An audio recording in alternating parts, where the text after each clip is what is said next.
തിരിച്ചെത്താം ശ്രീ രഞ്ജിത്ത് കാർത്തികേയൻ, ഞാൻ തിരിച്ചെത്താം.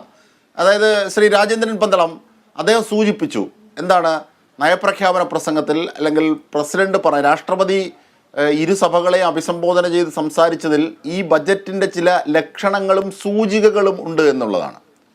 അതിൽ നിന്ന് തന്നെ നമുക്ക് വേണമെങ്കിൽ തുടങ്ങാം. കാരണം സ്ത്രീ സൗഹൃദം, യുവതീ മുന്നേറ്റം, ഇതൊക്കെ ലക്ഷ്യമിട്ട് സ്ത്രീ ശാക്തീകരണം, വുമൺ എംപവറിംഗ് ഒക്കെ ലക്ഷ്യമിട്ടുകൊണ്ടുള്ളൊരു നീക്കം എന്ന് പറയുന്നത്, അതിൻ്റെ ഏറ്റവും വലിയ കാതലായി അവർ എടുത്തു കാണിച്ചത് തന്നെ ഈ സംവരണമാണ്.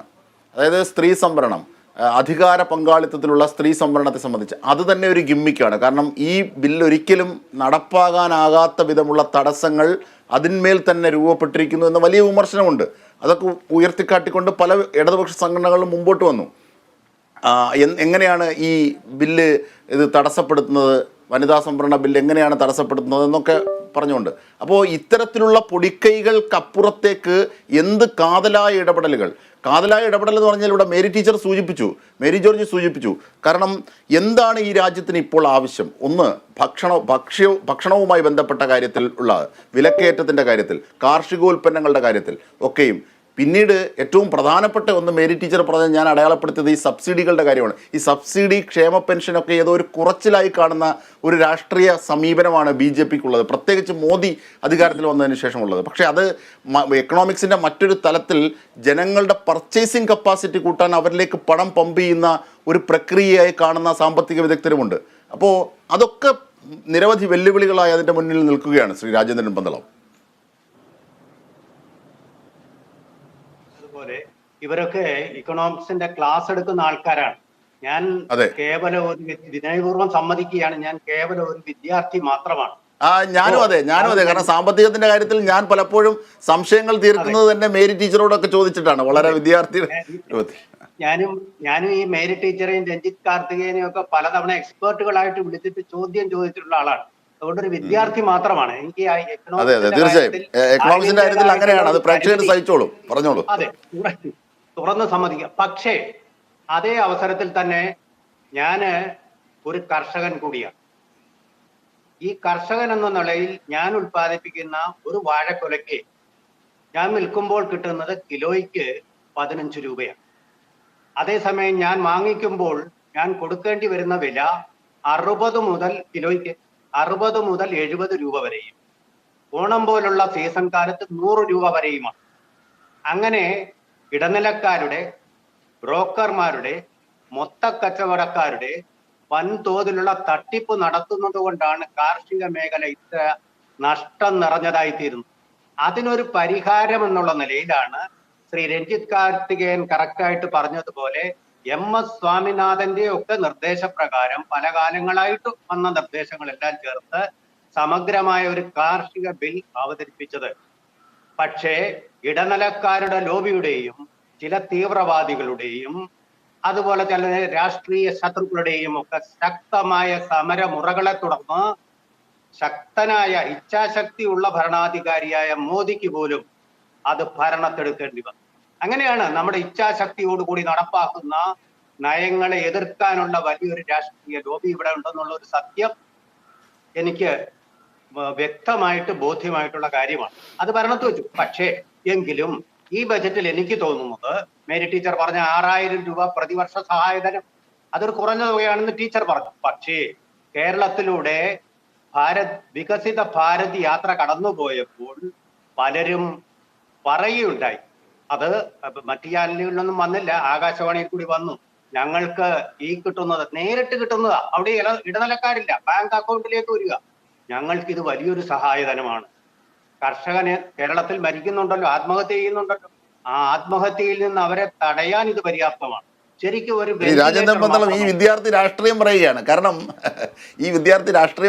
കാരണം ശ്രീ രാജേന്ദ്രൻ പന്തളം, അതായത് ശരിയാണ്, ഇടനിലക്കാരുടെ ചൂഷണം, മണ്ണിൽ പണിയെടുക്കുന്ന കർഷകന് ലഭിക്കാത്തത് ഒരുപക്ഷെ അതൊന്നും എടുത്ത് തൂക്കിയിടുന്ന കച്ചവടക്കാരന് ലഭിക്കുന്നു എന്ന് പറയുന്ന ഒരു പ്രക്രിയ, ഇടനിലക്കാരുടെ ചൂഷണം കാലാകാലങ്ങളായി കാർഷിക മേഖലയെന്നല്ല എല്ലാ മേഖലയിലും ഉണ്ട്.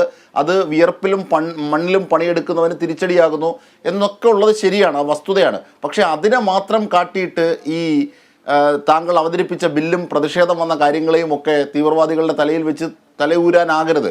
ഇവിടെ ഏറ്റവും വലിയ ഒന്ന് രഞ്ജിത്ത് കാർത്തികൻ സൂചിപ്പിച്ച ഒന്നാണ്. ശ്രീ രാജേന്ദ്രൻ പന്തളം, രഞ്ജിത്ത് കാർത്തികൻ സൂചിപ്പിച്ചാണ് എങ്ങനെയാണ് നമ്മളുടെ പ്രൊഡക്ഷൻ വർദ്ധിപ്പിക്കുന്നത്. ജൈവവളം പോരാ, രാസവളവും കീടനാശിനികളും ഒക്കെ വേണം. എവിടെ സബ്സിഡി വെട്ടിക്കുറച്ചു. എങ്ങനെ മണ്ണിൽ പൊന്നു വിളയും? ആകാശത്ത് നിന്ന് വന്ന് വീഴുമോ? അപ്പോൾ ഇടപെടലുകൾ നടത്തണം. ഏതെങ്കിലും ഒരു കാര്യത്തെ കാണിച്ച് കബളിപ്പിക്കരുത്, കൺകെട്ടാവരുത്. രാജേന്ദ്രൻ, തുടരാം. ഇത് കൺകെട്ടല്ല, ഇച്ഛാശക്തിയോടുകൂടി കർഷകരുടെ വരുമാനം ഇരട്ടിയാക്കണമെന്നുള്ള വ്യക്തമായ ലക്ഷ്യത്തിന്റെയും ബോധ്യത്തിന്റെയും അടിസ്ഥാനത്തിൽ ഇതുപോലുള്ള സാമ്പത്തിക വിദഗ്ധരുടെ ഉപദേശങ്ങളുടെ അടിസ്ഥാനത്തിൽ നടപ്പാക്കുന്ന കാര്യങ്ങളാണ് ഇതൊക്കെ. അതുപോലെ തന്നെ ഇന്ത്യയിലെ ഉത്പാദനക്ഷമത നമ്മൾ പരമ്പരാഗതമായ രീതിയിൽ കൃഷി ചെയ്യുന്നത് വളരെ കുറവാണ്. ജൈവ കൃഷി വേറൊരു കാര്യം, അതിന് വില കൂടുതൽ കിട്ടും ഉൽപ്പന്നങ്ങൾക്ക്, അത് വേറൊരു ഇക്കണോമിക്സ് ആണ്. അതുപോട്ടെ, പരമ്പരാഗത രീതിയിൽ കൃഷി ചെയ്യുമ്പോൾ ആഗോള കരാറുകൾ ഉള്ളതുകൊണ്ട് എന്ത് സംഭവിക്കുന്നു? ശ്രീലങ്ക, ഫിലിപ്പീൻസ് മുതലായ മറ്റു രാജ്യങ്ങളോട് കോമ്പീറ്റ് ചെയ്യാൻ നമ്മുടെ ഉൽപാദനക്ഷമതയ്ക്ക് സാധിക്കുന്നില്ല. അതൊരു സത്യമാണ്. അതല്ലെങ്കിൽ പറയട്ടെ, ഇക്കണോമിക് എക്സ്പെർട്ടുകൾ ഉണ്ടല്ലോ ഇവിടെ, നമുക്കത് സാധിക്കുന്നില്ല. ഇല്ല, ടീച്ചർ പറഞ്ഞത് കേട്ടില്ല. മേരി ടീച്ചർ എന്താണ് പറഞ്ഞതെന്ന്? ഞാൻ പറഞ്ഞത് ശ്രീലങ്ക വലിയ കാർഷിക ഉൽപാദന കേന്ദ്രം ഒന്നും അല്ല.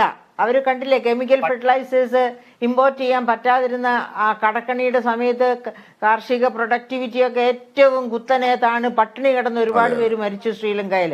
അതേ സമയത്ത് കെയ്ൻസ് ഗ്രൂപ്പ് എന്ന് പറഞ്ഞൊരു ഗ്രൂപ്പുണ്ട്, ഓസ്ട്രേലിയ ഹെഡ് ചെയ്യുന്ന 11 വലിയ കാർഷിക രാജ്യങ്ങൾ ഉൾപ്പെട്ട ഗ്രൂപ്പ്. ആ ഗ്രൂപ്പിൽ ഇപ്പൊ ഓസ്ട്രേലിയ ഒരു വലിയ കാർഷിക മേഖലയാണ് എന്ന് പറഞ്ഞാൽ എനിക്ക് കൈകൊട്ടി അംഗീകരിക്കാം. പക്ഷെ ഈ ശ്രീലങ്കയൊന്നും കാർഷിക ഇതിലൊന്നും വരില്ല. ശ്രീലങ്ക തകർന്നതാണ്, ഈ കെമിക്കൽ ഫെർട്ടിലൈസർ കൊണ്ട് തകർന്ന ഒരു രാജ്യമാണ്. പക്ഷെ ഫിലിപ്പീൻസോ? അതൊക്കെ അങ്ങനെ പറഞ്ഞാണല്ലോ കെമിക്കൽ ഫെർട്ടിലൈസേഴ്സ് അവിടെ നിരോധിച്ചതിന്റെ അനുഭവമാണ് അടുത്ത വർഷമായപ്പോഴേക്കും ഒരുപാട് പേര് പട്ടിണി കിടന്ന് മരിക്കേണ്ടി വന്നത്. കറക്റ്റാണ്. ശ്രീ രാജേന്ദ്രൻ പന്തളം, താങ്കൾ കംപ്ലീറ്റ് ചെയ്യൂ. എനിക്ക് ശ്രീ എസ് എസ് നായരിലേക്ക് കൂടി ഒന്ന് പോകണം. അതെ, അതുകൊണ്ടാണ് ഇന്ത്യയിലെ ജൈവ വളങ്ങളെ പ്രോത്സാഹിപ്പിക്കുകയും ജൈവ കൃഷി ഉൽപ്പന്നങ്ങളെ പ്രോത്സാഹിപ്പിക്കാൻ ചെയ്യാനുള്ള ഒരു നയമുണ്ട്.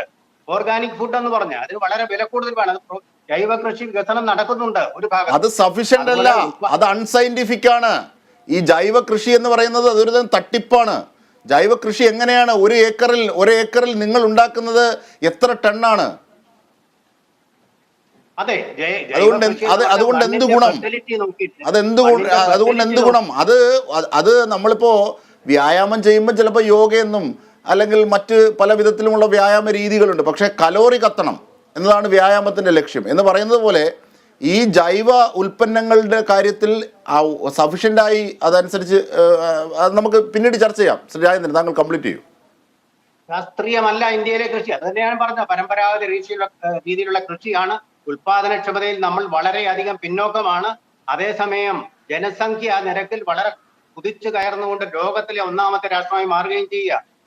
അപ്പൊ ഈ ഫുഡിന്റെ ഡിസ്ട്രിബ്യൂഷൻ കൊണ്ട് പോലും നമ്മുടെ രാജ്യത്തെ ഈ പട്ടിണി മാറ്റാൻ കഴിയാത്ത അവസ്ഥയുണ്ട്. അപ്പൊ അതിനൊരു മാറ്റം വരണം. ആ മാറ്റം വരാൻ വേണ്ടിയിട്ടുള്ള ബില്ലുകളാണ് വന്നത്. പക്ഷെ ആ തരത്തിലുള്ള കർഷകരെ പ്രോത്സാഹിപ്പിക്കാനുള്ള, പ്രത്യേകിച്ച് ഞാൻ കഴിഞ്ഞ തവണ പറഞ്ഞതുപോലെ നാരീശക്തി പ്രോത്സാഹിപ്പിക്കാനുള്ളതിന്റെ ഭാഗമായി സ്ത്രീകളായിട്ടുള്ള കർഷകർ മുന്നോട്ട് വരികയാണെങ്കിൽ അവർക്ക് പ്രോത്സാഹനം നടത്തുന്നതിനുള്ള പദ്ധതികൾ തീർച്ചയായിട്ടും ഈ ബജറ്റിൽ ഉണ്ടാവും. ഞാൻ ഈ നയപ്രഖ്യാപന പ്രസംഗത്തിന്റെ തലേദിവസം പറയുകയുണ്ടായി, നാരീശക്തിക്ക് അനുകൂലമായിട്ടുള്ള നയങ്ങൾ ഉണ്ടാവുമെന്ന്. അത് തന്നെയാണ് പ്രധാനമന്ത്രി പറഞ്ഞത്, പത്രക്കാരോട് പറഞ്ഞത്. നാരീശക്തിയുടെ ഒരു വലിയ വിളംബരമായിരിക്കും ഈ പ്രാവശ്യത്തെ ബജറ്റ് എന്ന് അദ്ദേഹം പറയുകയുണ്ടായി. അത് രാഷ്ട്രപതി നയപ്രഖ്യാപന പ്രസംഗത്തിലും സൂചിപ്പിക്കുകയുണ്ടായി. അത് വോട്ടോട് അക്കൗണ്ട് അല്ല, അത് വോട്ട് മാത്രം ലക്ഷ്യമിട്ടുകൊണ്ടുള്ള ഒരു നീക്കമാണ്.